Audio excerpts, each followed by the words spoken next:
কুরবানির ঈদ তো চলে এসেছে আর ডাইনিং টেবিলে নানা রকম খাবারকে আরো বেশি মুখরোচক করে তোলার জন্য সাইড ডিশ হিসেবে স্বামী কাবাব তো রাখাই যেতে পারে। মাত্র 3 পিস মাংস আর হাফ কাপ ডাল দিয়ে আমি এতগুলো স্বামী কাবাব বানিয়েছি, কি বিশ্বাস হচ্ছে না? তো চলুন দেখে নেওয়া যাক কিভাবে আমি এই স্বামী কাবাবটা তৈরি করলাম। আমি এখানে হাফ কাপ ছোলার ডাল কুসুম গরম পানিতে প্রায় 3-4 ঘন্টার জন্য ভিজিয়ে রেখেছিলাম। তারপর এটা ফুলে মোটামুটি 1 কাপের মতো হয়েছে। তো ডালটা এখানে দিয়ে দিলাম। এরপরে আমি এখানে একটু তেল চর্বি সহ সলিড 3 পিস মাংস নিয়েছি, সেটাও দিয়ে দিলাম।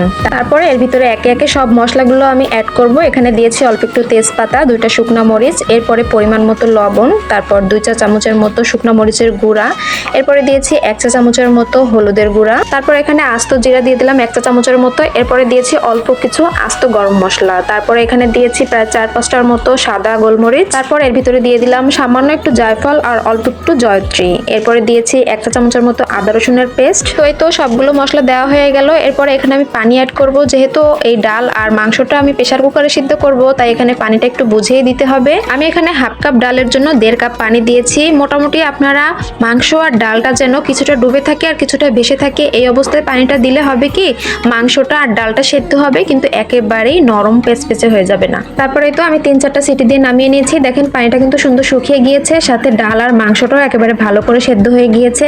এরকম অবস্থায় নামালে হয় কি, আপনি ডালটা যখন বাটেন বা ব্লেন্ড করেন অথবা কাবাবটা শেপ দেন, তখন কিন্তু খুব সুন্দরভাবেই কাবাবটা শেপ দেওয়া যায়। তারপরে তো ডাল বাটার কাজটা আমি পাটাতেই করছি। আপনারা চাইলে কিন্তু ব্লেন্ডারও করতে পারেন, তবে আমার কাছে মনে হয় ব্লেন্ডারের থেকে এই কাজটা যদি পাটাতে করা যায় তাহলে মাংসটা একটু আঁশ থাকে, কাবাবটা খেতেও ভালো লাগে। তো আমি ডালটা সেদ্ধ করার সময় যে আস্ত গরম মশলা তেজপাতা দিয়েছিলাম সেটা কিন্তু উঠিয়ে ফেলে দিচ্ছি, কারণ এটার দরকার নাই। আর ডালটা সেদ্ধ হওয়ার সাথে সাথে এর ফ্লেভার যতটুকু বের হয় সেটা কিন্তু বের হয়ে গিয়েছে। তো এই তো ডাল আর মাংসটা আমি আস্তে আস্তে সবগুলো বেটে নেব। ডালটা মিহি করেই বাটবো, মাংসটা কিন্তু একটু আধা ভাঙা করে আঁশ করে বেটে নেব।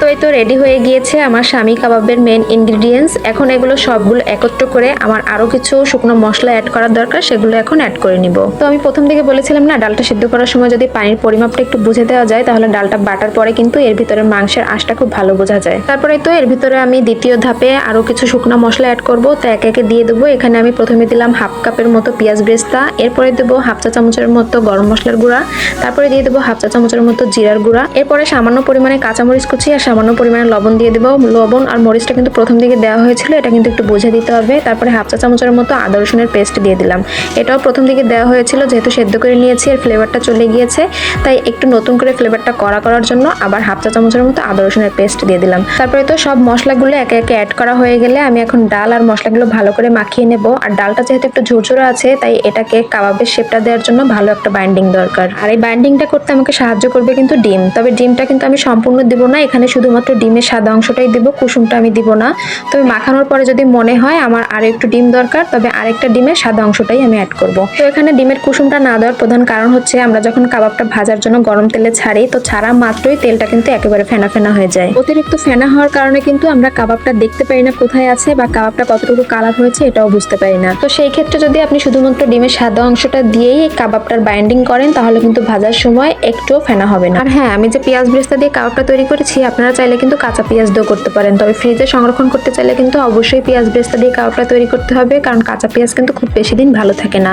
তাই আপনি যদি পেঁয়াজ বেরেস্তা দিয়ে কাবাবটা তৈরি করেন তাহলে কিন্তু ফ্রিজে 2 থেকে 3 মাসের জন্য সংরক্ষণ করে রাখতে পারবেন। তো এই তো একে একে আমার সবগুলো কাবাব তৈরি করা হয়ে গিয়েছে। এখানে আমি একটু বড় সাইজ করেছি, এর জন্য কিন্তু আমার 10টা কাবাব হয়েছে। আপনারা যদি একটু ছোট সাইজ করতে চান তাহলে কিন্তু আরো কয়েক পিস বাড়িয়ে নিতে পারবেন। তো এখন আমি সবগুলো কাবাব একটু র্যাপিং করে ডিপ ফ্রিজে রেখে দিব। এভাবেই কিন্তু আপনারা ডিপ ফ্রিজে রেখে যখন একটু শক্ত হয়ে আসবে তখন একটা এয়ারটাইট বক্সে করে ফ্রিজে 2 থেকে 3 মাসের জন্য সংরক্ষণ করতে পারবেন। তো আজকের ভিডিওটি এই পর্যন্ত। ভিডিওটি কেমন লাগলো জানাতে ভুলবেন না। আর আসছে কুরবানিতে কিন্তু অবশ্যই একবার ট্রাই করবেন। সবাই ভালো থাকবেন, সুস্থ থাকবেন। আল্লাহ হাফেজ।